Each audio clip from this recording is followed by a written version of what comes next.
আপনারা কি কখনো ভেবেছেন একটা রোবট যদি মা হয় তাহলে কেমন হতো? শুনতে অবাক লাগছে তাই তো, কিন্তু আজকের এই মুভি ঠিক সেটাই দেখাবে কিভাবে একটা রোবট এক অজানা দ্বীপে যেখানে কোনো মানুষ নেই, আছে শুধু হিংস্র বন্য প্রকৃতি, সে কিভাবে হয়ে ওঠে পৃথিবীর সবচেয়ে যত্নশীল মা। তো বন্ধুরা, আজকের এই ভিডিওতে আমরা কথা বলবো 2024 সালের সেই মাস্টারপিস মুভি নিয়ে, যা আপনার দেখার দৃষ্টিভঙ্গি বদলে দেবে। The world robot. একটা রোবট কি আসলে মা হতে পারে? তাই ভিডিওটা এক সেকেন্ডও মিস করবেন না। তাহলে দেরি না করে চলুন শুরু করা যাক। তো গল্প শুরু হয় এক ভয়ানক রাতে। উত্তর প্রশান্ত মহাসাগরের বুকে চলছে ভয়ানক ঝড়, আকাশে বিদ্যুৎ চমকাচ্ছে, আর কিছুক্ষণ পর আমরা একটা দ্বীপে কিছু প্রাণীকে দেখতে পাই। তারা খেলা করতে করতে একটা ভাঙ্গাচুরা বাক্সের ওখানে যায়। সেই বাক্সের ওখানে তারা একটা রোবটকে দেখতে পায়। তারা রোবটের পাশে ঘোরাঘুরি করতে করতে রোবটের একটা বাটন প্রেস করে দেয়, আর রোবটটা নড়াচড়া করতে শুরু করে। আর রোবটটি উঠে দাঁড়ায়, চারপাশে দেখে নিজের পরিচয় দিতে থাকে আর বলতে থাকে,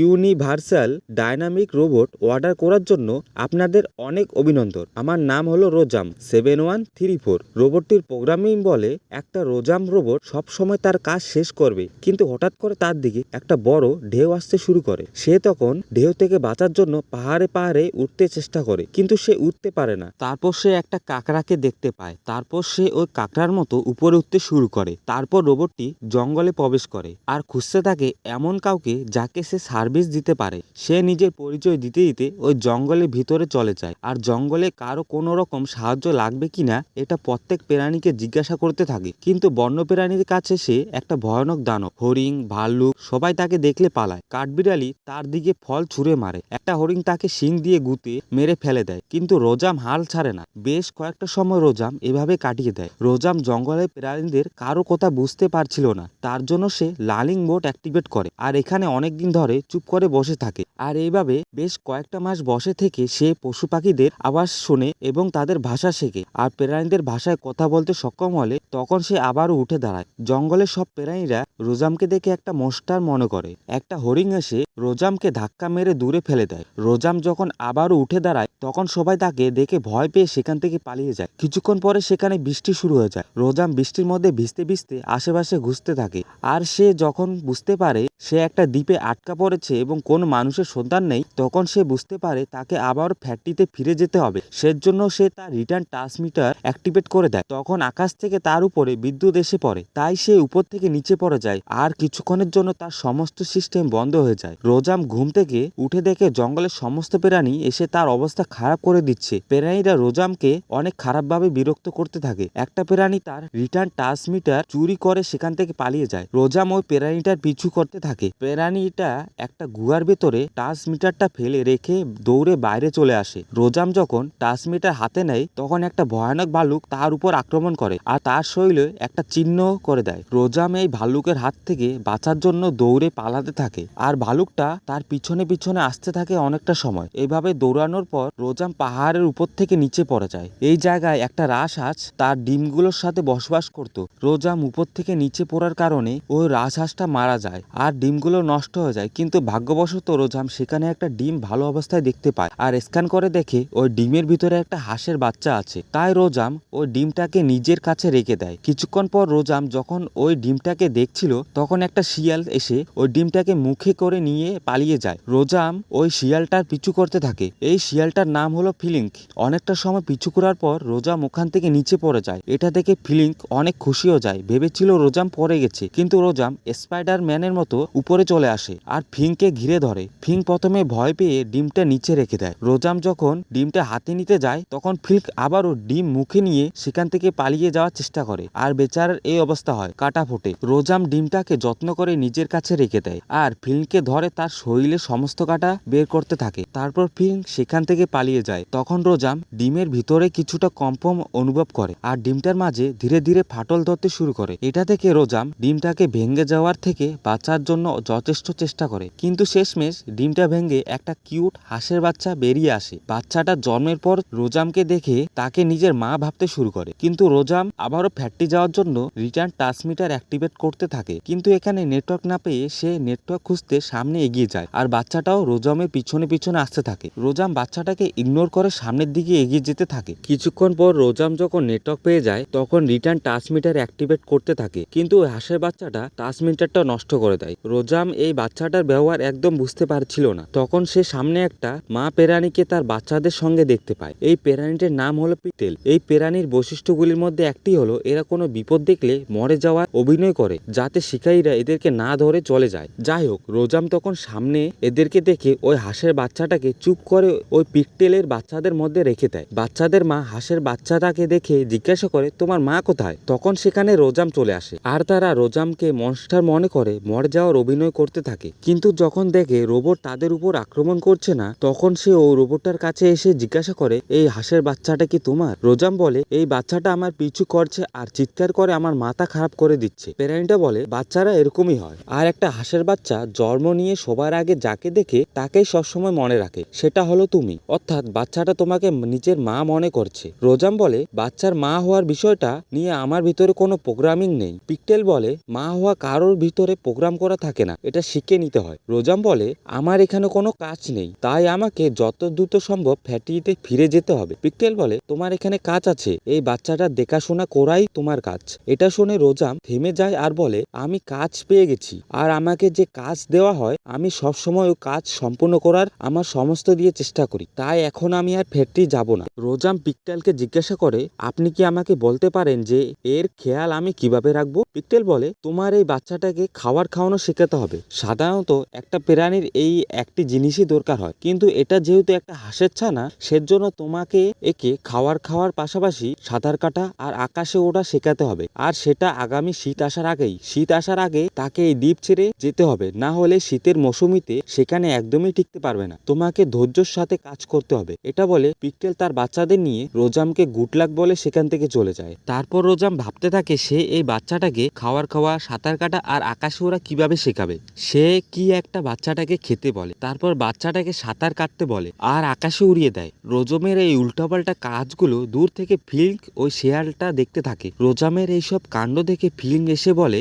আমি জঙ্গলের সবচেয়ে বুদ্ধিমান একটি প্রাণী, আমি তোমাকে এই বাচ্চাটাকে দেখাশোনা করতে সাহায্য করতে পারি, আর তুমি নিশ্চিত থাকতে পারো আমি এই বাচ্চাটাকে কখনো খাবো না। রোজাম জিজ্ঞাসা করে, তুমি ওই সময় এই বাচ্চাটাকে কেন চুরি করেছিলে? ফিলিং বলে, আমি একটা শিয়াল, এরকম চালাকি করে চুরি করাই আমার কাজ। রোজাম বলে, আমি একটা রোবট, আমি সবাইকে সাহায্য করার জন্য কাজ নিই আর এই কাজকে সম্পূর্ণ করার দায়িত্ব গ্রহণ করি। তুমি যেহেতু অনেক বুদ্ধিমান একটি প্রাণী, তাই তুমি আমাকে বলো আমি বাচ্চাটাকে খাওয়া, সাঁতার কাটা আর আকাশে উড়া কিভাবে শেখাবো। তখন ফিলিক চালাকি করে বাচ্চাটাকে খাওয়ানোর কথা বলে, নিজের জন্য রোজামকে বিভিন্ন রকম খাওয়ার ব্যবস্থা করতে বলে, আর এই খাবারগুলোকে নিজে খেয়ে পেটে সেবা করতে থাকে। এইভাবে সারাদিন বিভিন্ন জায়গায় ঘুরে অনেক কিছু খাওয়ার পর যখন সন্ধ্যা হলে ফিং বুঝতে পারে যে বাচ্চাটার ক্ষুধা লেগেছে, তাই সে মাটির নিচ থেকে কিছু পোকা বের করে দেয়, আর বাচ্চাটা ওই পোকাগুলোকে অনেক মজা করে খেতে থাকে। বাচ্চাটাকে খাবার খেতে দেখে রোজাম বুঝতে পারে যে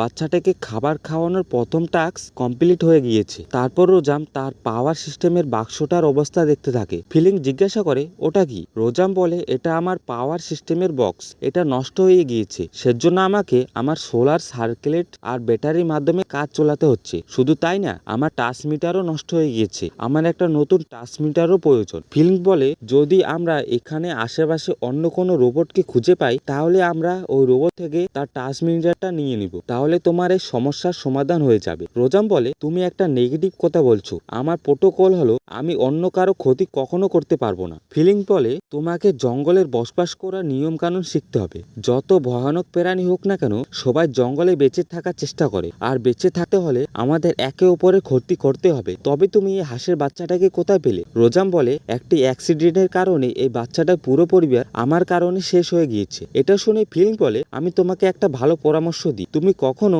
এই বাচ্চাটাকে এই কথা বলবে না যে তোমার কারণে এর পুরো পরিবার শেষ হয়ে গিয়েছে। রোজাম বলে, ঠিক আছে, কিন্তু তোমার কি মনে হয় এই বাচ্চাটাকে আকাশে ওড়া আর সাঁতার কাটাতে শেখাতে কত সময় লাগবে? ফিলিং বলে, সাঁতার কাটা তো অনেক সহজ, আমার মা আমাকে যেভাবে সাঁতার কাটা শিখিয়েছিল আমিও ওই বাচ্চাটাকে সেভাবে সাঁতার কাটা শিখাবো। এটা বলে ফিলিং ওই বাচ্চাটাকে লাথি মেরে জলে ফেলে দেয়। রোজাম বাচ্চাটাকে জল থেকে বের করে বলে, তোমার এই উল্টোপাল্টা কাজে বাচ্চাটা কখনো সাঁতার শিখতে পারবে না। ফিলিং বলে, তুমি যদি চাও যে এই বাচ্চাটার যেন কোনো ক্ষতি না করতে পারে, তাহলে তোমার এই বাচ্চাটার জন্য একটা ঘর তৈরি করা উচিত, যেখানে বাচ্চাটা একদম সুরক্ষিত থাকবে। তারপর রোজাম জঙ্গলে বিভিন্ন জিনিস সংগ্রহ করে তাদের জন্য একটা সুরক্ষিত ঘর বানানোর চেষ্টা করে। তখন সে সেখানে একটা প্রাণীকে দেখতে পায় আর ফিলিংকে জিজ্ঞাসা করে, এখানে কি হচ্ছে? ফিলিং বলে ওই প্রাণীটির নাম হলো প্যাডেলর। সে ওই জঙ্গলের সবচেয়ে বিশাল আকৃতির গাছ আছে, ওই গাছটাকে প্রতিদিন দাঁত দিয়ে কাটার চেষ্টা করে। তার মাথা খারাপ হয়ে গেছে। এটা বলে ফিলিং প্যান্ডেলকে উদ্দেশ্য করে বলে, তোমার এই কাজ তুমি জীবনও শেষ করতে পারবে না,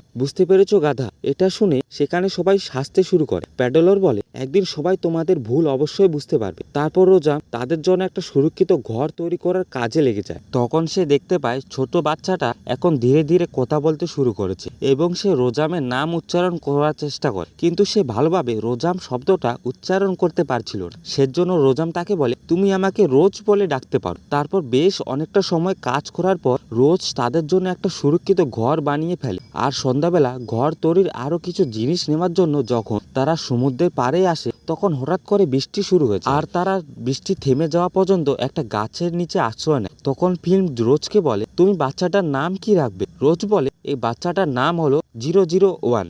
ফিলিং বলে, এই নামটা একদম ফালতু। তারপর বাড়িতে এসে ফিলিং বলতে থাকে, ওর নামে কোনো রকম নাম্বার থাকা ঠিক হবে না, তুমি লাস্টের নাম্বারগুলো বাদ দিয়ে একটা সুন্দর নাম রাখো। তখন রোজ ভেবেচিন্তে বাচ্চাটার নাম রাখে বেলাইট বিল আর জিজ্ঞাসা করে, তোমার কি নামটা পছন্দ হয়েছে? বাচ্চাটা বলে, হ্যাঁ, আমার নামটা অনেক পছন্দ হয়েছে। কিছুক্ষণ পর বাইরে বৃষ্টি হওয়ার কারণে অনেক জোরে বিদ্যুৎ চমকাতে থাকে। এটা দেখে ছোট বেলাইট মিন অনেক ভয় পেয়ে যায়। ফিং বলে, এখন ভয়ের কারণে এ নিজেও ঘুমাতে পারবে না আর আমাদেরকেও ঘুমাতে দেবে না। রোজ বলে, তাহলে এখন কি করা যায়? ফিং বলে, তোমাকে বেলাইট মিলকে একটা গল্প শোনাতে হবে। রোজ বলে, কিন্তু গল্প শুনলে বেলাইট মিলের ঘুম আসবে কিভাবে? ফিং বলে, কেউ আমাদের গল্প শোনালে আমাদের অনেক ভালো লাগে, এর জন্য বাচ্চাদের খুব তাড়াতাড়ি ঘুম চলে আসে। তারপর ফিং ছোট ব্যাটফিলকে একটা গল্প শোনাতে থাকে। ফিং বলতে থাকে, একবার একটা ছোট আইল্যান্ড আমাদের সত্য বেলাটমিন বসবাস করত।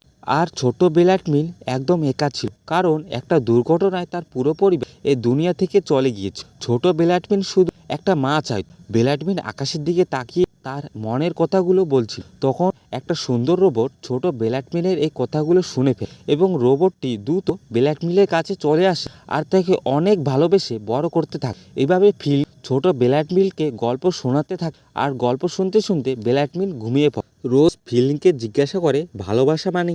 ফিলিং বল, ভালোবাসা এমন একটি জিনিস, যদি ছোটবেলায় কেউ ভালোবাসা না পায় তাহলে জীবনের অনেকটা সময় ভালোবাসার কথা চিন্তা করতে করতে কেটে যায়। তখন রোজ বল, আমাকে আমার ব্যাটারি বাঁচানোর জন্য আগামী সকাল পর্যন্ত শাটডাউন হতে হবে। তখন ছোট বেলাটমিল রোজের কাছে এসে ঘুমিয়ে পড়ে আর ফিং নিজেও ঘুমানোর জন্য রোজের কাছে এসে তারা তিনজন একসাথে ঘুমিয়ে পড়ে। এখান থেকে গল্পটা কিছু সময় এগিয়ে আসে। বেলাটমিন এখন অনেক বড় হয়ে গিয়েছে। বেলাটমিন যেহেতু ছোটবেলা থেকে একটা রোবটের সাথে বড় হয়েছে, সেজন্য তার কথাবার্তা ও আজ সাধারণ একটা হাঁসের থেকে অনেকটা আলাদা। আর সেজন্য বেলাটমিন এখন পর্যন্ত কোনো বন্ধু বানাতে পারে এবং কেউ বেলাটমিনের সাথে বন্ধুত্ব করতেও চায়, কারণ সবাই বেলাটমিনকে অনেক আদর করে। বেলাটমিনের সাঁতার কাটার ট্রেনিংয়ের সময় চলে আসে, কিন্তু সে সাঁতার কাটার জন্য জলে নামতে ভয় পাচ্ছিল। সেজন্য ফিলিং তাকে ধাক্কা মেরে জলে ফেলে দেয়। আর বেলাটমিন সাঁতার কাটার চেষ্টা করতে থাকে। রোজ বেলাটমিলকে সাঁতার কাটতে দেখে বুঝে যায় বেলাটমিলের সাঁতার কাট দ্বিতীয় টাস্ক সম্পূর্ণ হয়েছে। বেলাটমিল সাঁতার কাটতে কাটতে অনেকটা দূরে চলে আসে এবং সেখানে নিজের মতো অনেক হাঁসকে দেখতে। বেলাটমিল তাদের সাথে কথা বলতে চেষ্টা করে, বন্ধুত্ব করার চেষ্টা করে, কিন্তু কেউ বেলাটমিলের সাথে ভালোভাবে কথা বলে। সবাই বলে, তুমি একটা মনস্টারের সাথে বড় হয়েছ, তুমি একদম আমাদের থেকে। বেলাটমিল তিনটে হাঁস একসাথে ঘিরে অনেকটা টর্চার করতে থাকে। এটা দেখে রোজ নিজে সেখানে চলে আসে আর রোজকে দেখে সবাই মনস্টার মনে করে সেখান থেকে পালিয়ে যায়। বেলাটমিল এই ঘটনা থেকে অনেক মন খারাপ। তখন একটা ভয়ানক সামুদ্রিক প্রাণী বেলাটমিলের উপর আক্রমণ করে। ফিলিং রোজকে বলে, বেলাটমিল বিপদে রয়েছে, ওকে তাড়াতাড়ি উদ্ধার। রোজ যখন বেলাটমিলের কাছে যাওয়ার জন্য জলে আসে, তখন রোজের পা একটা বড় পাথরের সাথে আটকে। সে কোনোভাবে সেখান থেকে নড়তে পারছিল, তাই সে বেলাটমিলকে যত সম্ভব তার কাছে আসতে। রোজ তার হাতের মাধ্যমে ও সামুদ্রিক প্রাণী বেলাটমিল থেকে দূরে সরিয়ে আর বেলাটমিল রোজের কাছে চলে আসে। বেলাটমিল বলে, এই প্রাণীটা আমার উপর আক্রমণ কেন করে? তখন বেলাটমিলের মতো আরও কয়েকটা হাঁস এসে